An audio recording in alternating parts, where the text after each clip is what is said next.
make you believe what and he's going to make you that is a true conservative, a person who's not he's not a person who's trying to manipulate other people's lives or change them or bend them to the will. No, he wants the state to get off people's backs so they can be themselves. Exactly. And that brings me to the next issue.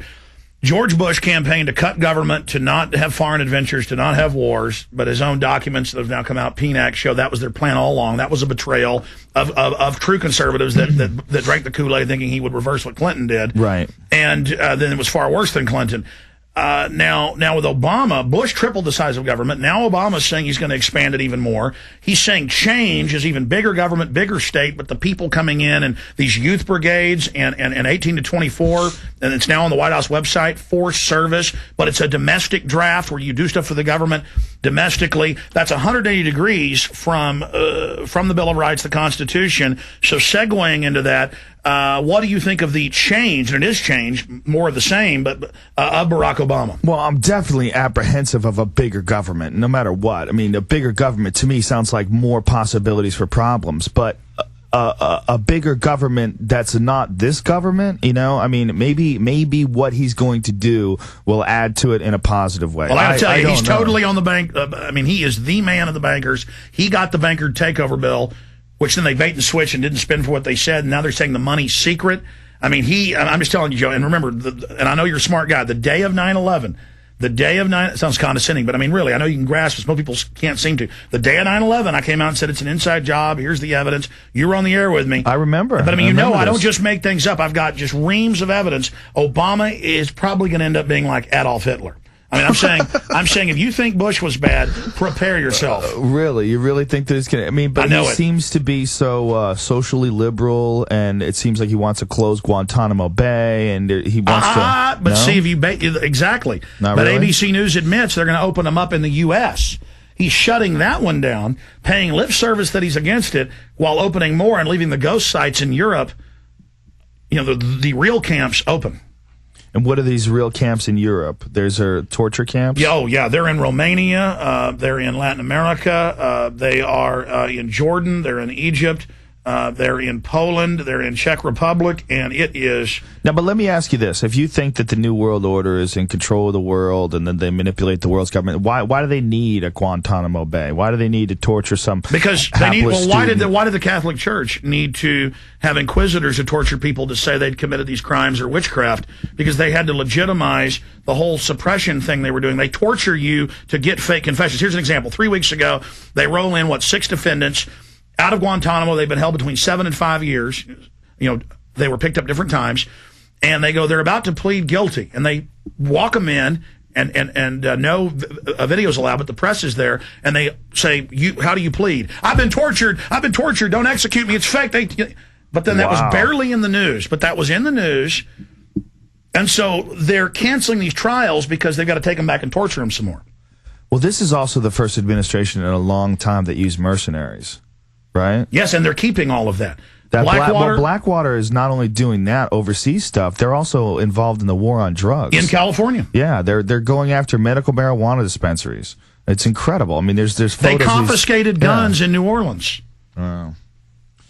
It's spooky, you know? I mean, I don't understand politics enough to say that I believe that, you know, Barack Obama's going to make a change. But I think one thing that he's good for is the psyche of the country. Yeah. I think that what he represents to people is a new possibility. The fact that a guy who is a half-black guy from a single mom, can make it. No, that's a positive thing. We're going to come back and talk about that. Positive. The problem is he's going to make everybody love their slavery as this agenda happens and make them feel good. Maybe he infiltrated. Maybe he got into the system and he's gonna clean it up from the inside. With Secretary of Defense Gates? Well, maybe he knows that the Anunnaki are coming and the world ends in 2012. Stay there, Joe Rogan. Stay with us.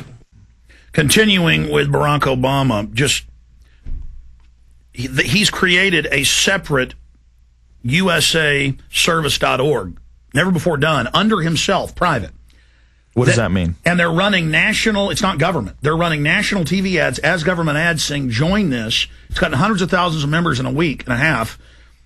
And when you study history, that is classical fascism or Mao Zedong communism when, Mao had his own private group of youth And then on top of that, I'm sure you've heard they want 18 to 24 forced compulsory, a new domestic army as big as the U.S. military. That's what Obama wants? Absolutely. You want me to pull the clips?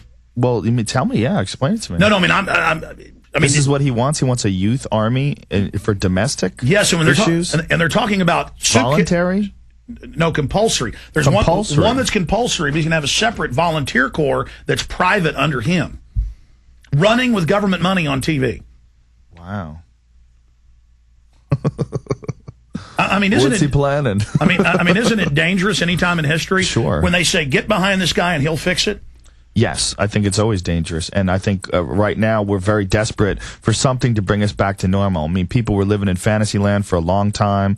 You know, they got wealthy with very little effort. And I think people just want that to come back again. They want our economy to blossom to the ridiculous proportions that it was in the past. So they'll drink the Kool-Aid if the Kool-Aid server claims they'll bring Valhalla back. Right. Well, you know, but who knows what his motivation is? I mean, his motivation may be pure. I mean, his motivation may very well be that he's trying to fix the predicament that we're in. Or he may be a New World Order shill, ladies and gentlemen. I have him on video calling for a New World Order. Oh, what is he saying? He said we all want a New World Order. Is that what he said? Yeah. Well, do you think that people, when they say a new world order, do they mean like a new order to the world? Well, they've all written books. Or do they mean like new world order as in like Darth Vader type stuff? Well, his advisors have written books about what they mean. And what did they say? Like Rahm Emanuel said, national force service, everyone will have to serve. And they say the new world order means a world government. One world government. Run by the private banks. Oh, what a good idea. It's so ridiculous. I mean, we're never going to get to the point where, you know, I give you gold and, you know, and you give me a side of beef. You know, we're not going to get to that spot anymore. You know, it's always going to be dictated by money and credit, and things just get so ethereal. They just get so and because so they control it, and because they control that ether, they rule. I showed you this article out of the L.A. Times 2 days ago. What is this? The woman's children spilt the Bloody Mary, were fighting, so she spatted one on the leg. She hit it. She hit the kid? Well, but she wasn't charged because spanking isn't illegal. Hurting them is. Okay. She was charged with a disturbance as a terrorist on a plane. Right. And is given a big prison sentence. Let me just read it. A prison sentence? In-flight confrontations can lead to terrorism charges. Reporting from Los Angeles and Oklahoma City, Tamara Jo Freeman was on the Frontier Airlines flight to Denver in 2007 when her two children began to quarrel. She's a reporter. Over the window shade and then spilled a Bloody Mary in her lap. She spanked each of them on the thigh with 3 swats. It was a small incident, but one that highlighted the anxiety of September 11th attacks would eventually have enormous ramifications for Freeman and her children.